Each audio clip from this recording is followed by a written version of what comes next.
Bienvenidos a Inforedes. La guerra en Ucrania cumplió este sábado 283 días desde el inicio de la invasión rusa.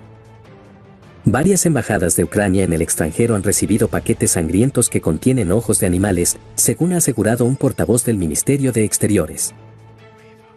Entre esas embajadas se encuentra la de Madrid, que solo 2 días antes recibió una carta inflamable. Los países de la Unión Europea han alcanzado un acuerdo para fijar un tope al precio del petróleo ruso de $60 por barril, como parte de las represalias contra Moscú acordadas junto al G7 por la guerra en Ucrania. La guerra continúa y sus consecuencias afectan no solo a sus dos protagonistas, Rusia y Ucrania, también a otros estados. Es el caso de Lituania, que comparte frontera con el enclave ruso de Kaliningrado. El mismo territorio en el que persiste la amenaza rusa, de acuerdo al ministro de Defensa lituano, Arvydas Anušauskas.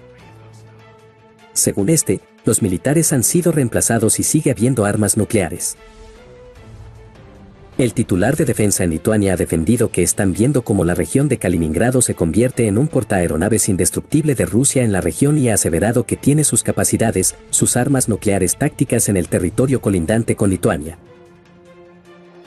Sobre los soldados, ha apuntado que aquellos que Rusia envió desde su enclave en Europa a la guerra en Ucrania ya han sido reemplazados por otros militares que han sido movilizados para el mismo propósito. El ministro asegura que vieron cómo descendía el número de efectivos en la zona porque trasladaron tropas. Estos soldados no volvieron, ha afirmado, pero han sido sustituidos. Este despliegue, a veces, amenaza a Lituania, opina el ministro, que sostiene que, aunque el nivel de amenaza está variando, este no desaparece. En cualquier caso, ha reconocido que la amenaza para Lituania no es significativa ahora mismo, pero considera que a medida que Rusia envía sus fuerzas al frente es necesario prepararse para lo peor. Si no te preparas para lo peor, el peor escenario posible se convertirá en realidad. Ahora los políticos dicen que los países bálticos tenían razón. Ahora los escucharemos, ha aseverado.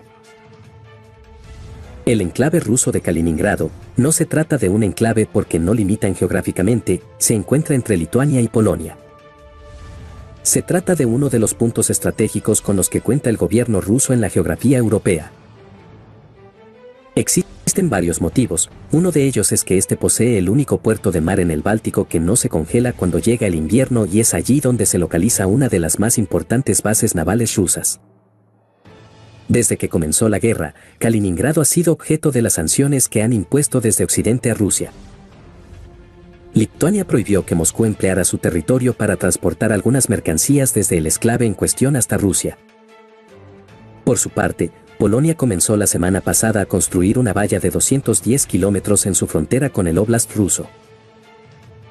Ucrania, una guerra que empezó con tanques rusos arrasando la frontera de Ucrania, trincheras cavadas en la tierra al estilo de la Primera Guerra y piezas de artillería de la era soviética tronando en el horizonte. Ahora ha tomado una dimensión más moderna, soldados que observan el campo de batalla desde un pequeño monitor con conexión satelital mientras drones del tamaño de una mano se alejan volando hasta perderse de vista.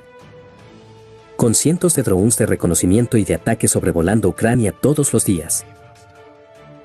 El conflicto que se inició como un arrebatamiento territorial de un emperador del siglo XVIII se transformó en una competencia de la era digital por la superioridad tecnológica en los cielos que dejará una marca en los anales militares como un punto de quiebre.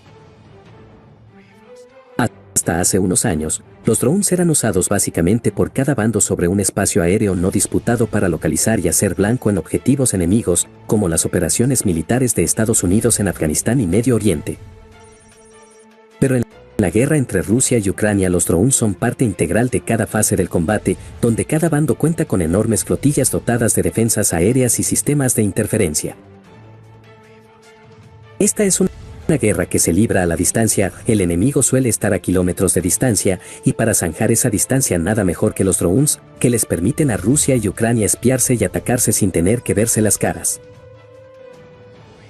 Las fuerzas ucranianas también han utilizado drones para atacar objetivos alejados de la línea de frente, como Crimea, que Rusia anexó ilegalmente en 2014, y en la región fronteriza rusa de Belgorod, según funcionarios ucranianos que prefirieron no revelar qué tipo de drones utilizaron. Rusia ha atacado repetidamente la infraestructura civil crítica de Ucrania con drones kamikaze, un sustituto barato de los misiles de alta precisión. Los drones se han vuelto tan cruciales para el éxito en el campo de batalla que hasta se usan para derribar otros drones. A principios de septiembre, pocos días antes de que Ucrania lanzara la ofensiva para expulsar a las fuerzas rusas de la región nororiental de Kharkiv, un dron de reconocimiento ucraniano voló a través de una brecha entre dos sistemas de interferencia rusos. Cruzó a territorio de Rusia y giró hacia el norte a través de la región de Belgorod, donde las fuerzas del Kremlin tienen su base de apoyo para el este de Ucrania. Además, los ucranianos desplegaron drones de reconocimiento para marcar las coordenadas de los puestos de mando, baterías de artillería, sistemas de guerra electrónica y arsenales de los rusos. Más tarde, cuando los sistemas de cohetes de lanzamiento múltiple proporcionados por Occidente atacaron esos objetivos, Ucrania volvió a enviar sus drones para recalibrar el disparo del cohete en tiempo real y confirmar que dio en el blanco. Otras veces atacaban con los propios drones de combate. Esos ataques debilitaron a los rusos y prepararon el escenario para el avance de la infantería ucraniana. Y ese avance también fue vigilado por drones desde el cielo, permitiendo que el comandante de la operación monitoreara a sus tropas en vivo. Nos daban una imagen completa del combate, dice el coronel general Oleksandr Syrsky, comandante de las fuerzas terrestres de Ucrania. El resultado fue la sorpresiva retirada de los rusos. En el frente sur de la guerra, las tropas ucranianas han tomado la iniciativa y han forzado a los rusos a retirarse de varias localidades cerca de Zaporilla. Allí, los funcionarios de Moscú estarían estableciendo condiciones para negociar la desmilitarización de la planta de energía nuclear, un acuerdo que, según opina el Instituto para el Estudio de la Guerra, ISW, por sus siglas en inglés, Rusia probablemente acabaría por incumplir y no eliminaría ni disminuiría la amenaza actual para la central. La invasión rusa en las ciudades ucranianas deja imágenes de destrucción y de cambios significativos que pueden apreciarse desde los satélites. En la ciudad portuaria de Mariupol, bajo control ruso desde mayo, el cementerio se ha ampliado para acoger miles de tumbas, tal y como se ve en la siguiente imagen.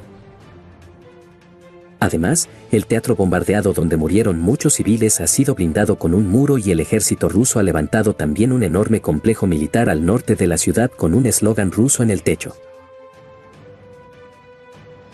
El ministro de Exteriores de Ucrania, Dmytro Kuleba, ha cifrado en al menos 18 casos de amenazas contra misiones diplomáticas e instituciones de 12 países en los últimos días, que ha descrito como actos de terrorismo e intimidación que no podrán quebrantar la voluntad de sus embajadores.